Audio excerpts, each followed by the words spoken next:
Hello everyone. Today I'm going to explain a movie called Passengers, which was released in 2016. So, let's get to it. Hope you guys will enjoy it. The interstellar vessel Avalon can be seen traveling through space on its way to Homestead 2, a colonized world. The ship is on autopilot and all of its quarters are empty. The 258 staff members and 5,000 passengers have gone into hibernation. The ship unexpectedly crosses into an asteroid belt, weakening its defenses. The ship's power is diverted to the main shield, but it's on the verge of colliding with a massive asteroid. The asteroid collides with the ship unexpectedly, creating several faults. However, one of the hibernation pods activates, and the ship begins self-repairs. Jim Preston, a mechanical engineer, is the passenger who has been awakened.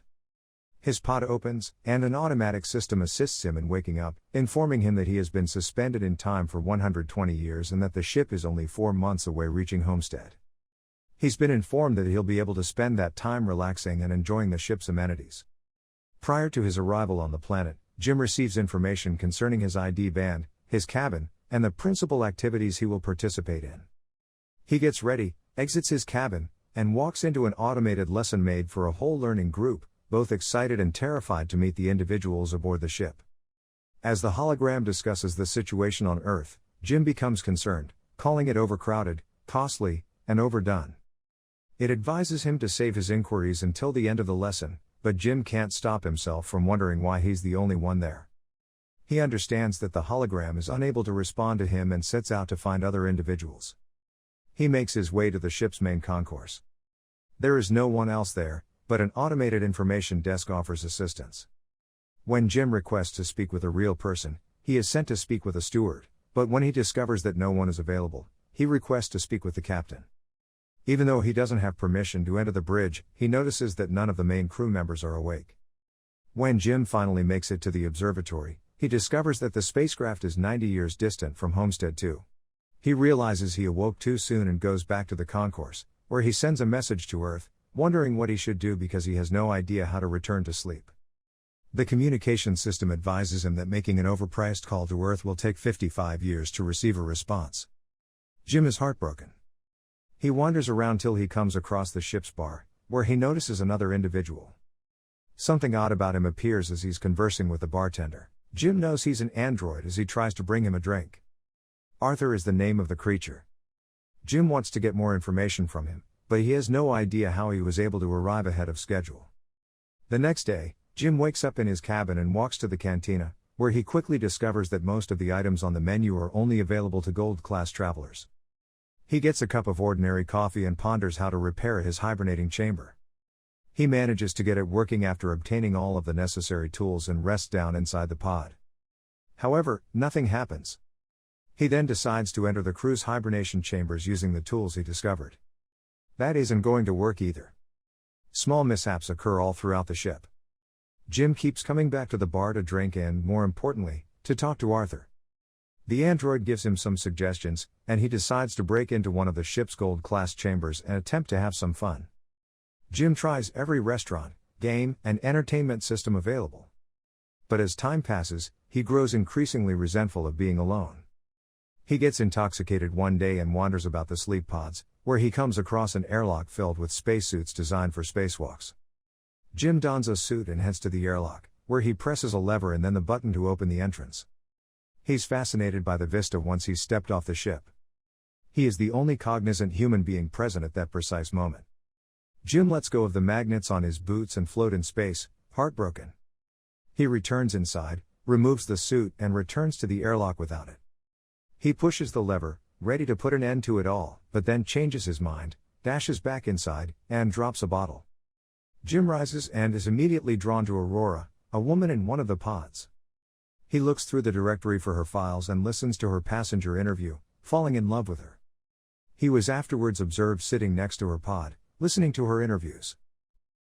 He's reading some of her work in the bar and talking to Arthur about her writing. He becomes preoccupied with the absurdity of his situation. He's traveling to another planet for a better life, he's waking up early and not making it, and he's found his perfect girlfriend, only to find her out of reach.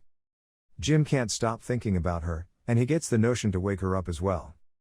He discusses it with the robot, but he is perplexed by the situation. He'll be stranding her there with him, dying on the ship, if he wakes her up for his own gain. Jim initially rejects the idea, but as time passes, he becomes increasingly unable to do so. Until he changes his mind one day. He finds her pod and manages to turn it on. He hides and returns to his room when she wakes up and goes through the same process as he did. He returns to the main concourse a little while later, trying to see her. And there she is, just like he was a year ago, befuddled. Jim brings her to the observatory and tells her they're the only ones awake. He then informs her that he is unable to contact the crew or the ship's primary control. Aurora is terrified and longs to return to her pod. When they arrive, Jim informs her that there is no specific technology on board that can assist them in returning to hibernation, thus stating that they are stranded. They return to the concourse, and he advises her to relax because she has just emerged from hibernation. She feels bad for him because he's been alone aboard the ship for more than a year. Jim returns to the bar, regretful of what he has done. He requests that Arthur not inform Aurora that he was the one who awoke her. Aurora awakens the next day. She returns to the concourse and inquires about the hibernation pods at the automated information desk. Jim joins her and the two of them go out to eat breakfast. The information desk is having some sort of glitch as they leave. Aurora notices that Jim has been eating the same breakfast for over a year and orders him one of the gold-class menus at the cantina. They discuss the prospect of repairing the pods, but Aurora, unlike Jim, isn't ready to give up. She begins her search in the infirmary, then moves on to research records before arriving at the crew's hibernation rooms and attempting to burst the doors open. More problems are discovered by Jim around the ship. Aurora laments her existence on the Avalon some months later. She writes, jogs around the ship, and swims in the pool as she grows increasingly aware of her predicament. She goes to the cantina to interview Jim since she thinks his narrative is intriguing. She inquires as to why he came to the colony. Jim responds with company platitudes at first, but then goes on to say that he hopes that on the new planet, he can be someone and make a life. Later, they arrive at the observatory, where Aurora finally explains why she is there. She has a round-trip ticket, unlike the other passengers aboard the ship. Her plan was to travel to Homestead 2, live there for a year, and then return to Earth as the first journalist to do so, writing the greatest tale ever told. Aurora gradually loses hope in finding a solution to their current position, and Jim devises a plan to cheer her up. He takes her to the dance studio, the movies, and the basketball court. Finally, he takes her to Arthur's pub to meet him. She unwinds for a moment before recalling their circumstances. Jim is alone with the robot, and he feels terrible about what he's done to her. He's seen tinkering with something the next second, and Aurora enters into the observatory to find a miniature of the Chrysler building he constructed for her the next. They go on a date at a pub a while later. They have breakfast and tell each other stories about their life. Her father died when she was a teenager, she informs him. After dinner, Jim transports Aurora to the airlock, where they don their spacesuits. They embark on a joint spacewalk. Jim has finally found someone with whom he can share his awe-inspiring experience. When Jim turns off the magnets in their boots, they float in space together. They return inside and kiss right away before retreating to his cabin and sleeping together. Soon after, they begin to live as a couple. Aurora takes up residence in his cabin and begins writing about her time on the ship. They go jogging, dine, and sleep together. Jim continues his exploration of the spacecraft and discovers the hydroponics area. Aurora receives flowers from him. They go to the observatory to observe a red giant that the ship passes by one day. It's Aurora's birthday, so they celebrate in one of the ship's various restaurants and then in the bar later that night. While Jim prepares the ring he made for Aurora in the washroom, Aurora remains in the bar conversing with Arthur.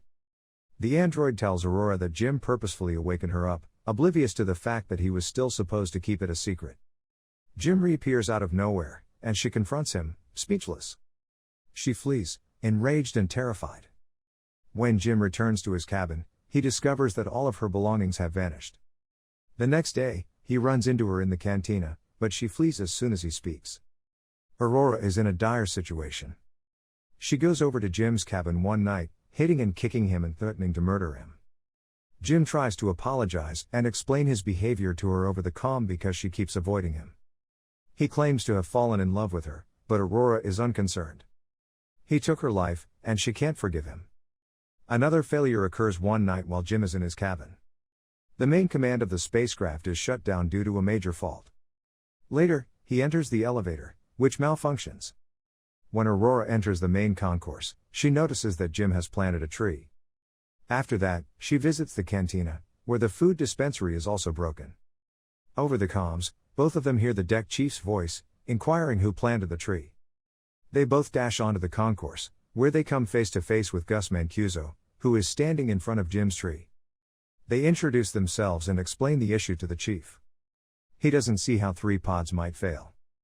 Mancuso brings them to the bridge, where he determines that the spacecraft is malfunctioning, but the information on the systems must be manually examined.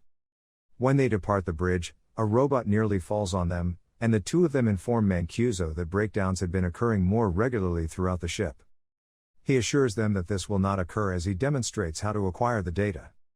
When Jim joins Mancuso, he checks on the pods. He's deduced what went wrong with Aurora's pod. The deck chief considers Jim's actions to be heinous. Aurora joins him later at the bridge, where he is checking the collected data. They discuss what happened to her pod, but he informs her that he is powerless to intervene. Jim enters, carrying the 16th broken robot. Mancuso is suffering from hibernation sickness and goes to sleep, but as he leaves, he coughs up blood. Aurora can't sleep that night, so she goes for a swim. Suddenly, there is a loss of gravity throughout the ship, and she begins to die as the water from the pool follows her. She barely makes it out alive once the gravity drive resets. They cross paths on their way to find Mancuso. They've returned to the bridge and are slowly figuring out what's going on with the ship.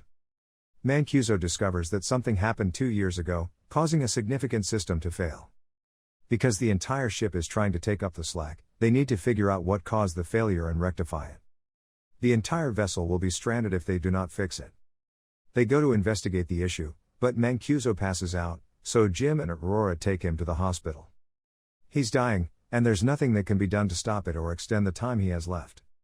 Later, the three of them meet in the observatory, where Mancuso hands Jim his ID bracelet, orders them to repair the ship, and then dies. The lights suddenly turn an alarming red, and the ship begins to shake. Jim informs Aurora that he requires her assistance, and the two rush to engineering, but the gravity drive fails again. And then there's another one, this time afflicting Arthur as well. Jim turns him off. They finally make it to engineering and begin investigating for the source of the problem. They find it in the power plant, and Aurora is sucked in as they open the hatch.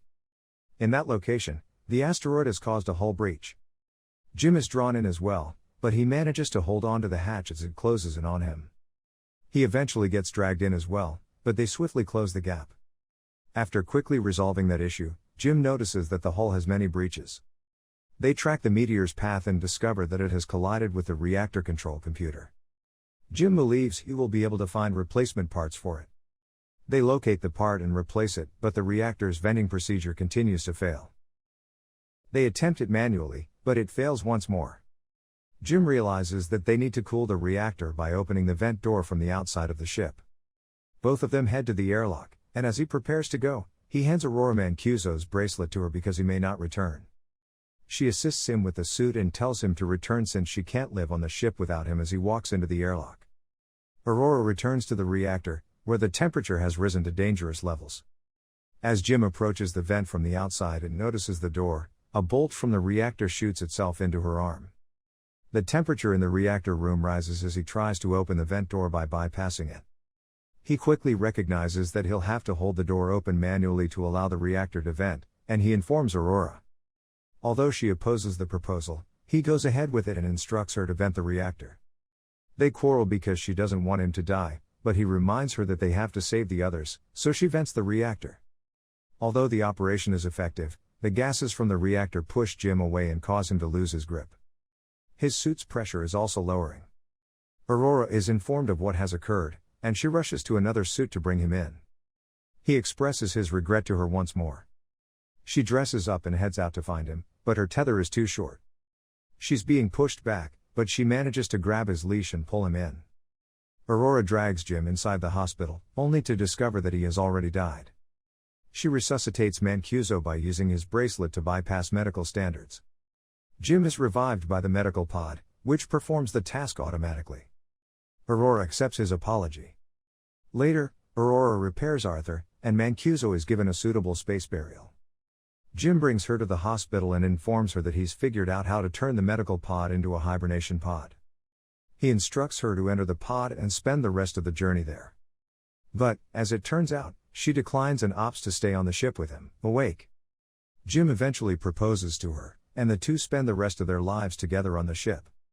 The Avalon arrives on Homestead 288 years later. When the crew awakens, they discover the ship in an unusual state. Aurora sends them a letter, telling them about her and Jim's time aboard the ship while the rest of the crew slept. So, guys, how do you like this video today? Please subscribe and share. If you want to see more videos like that, let me know which one you want to hear in the next video by telling me in the comments section.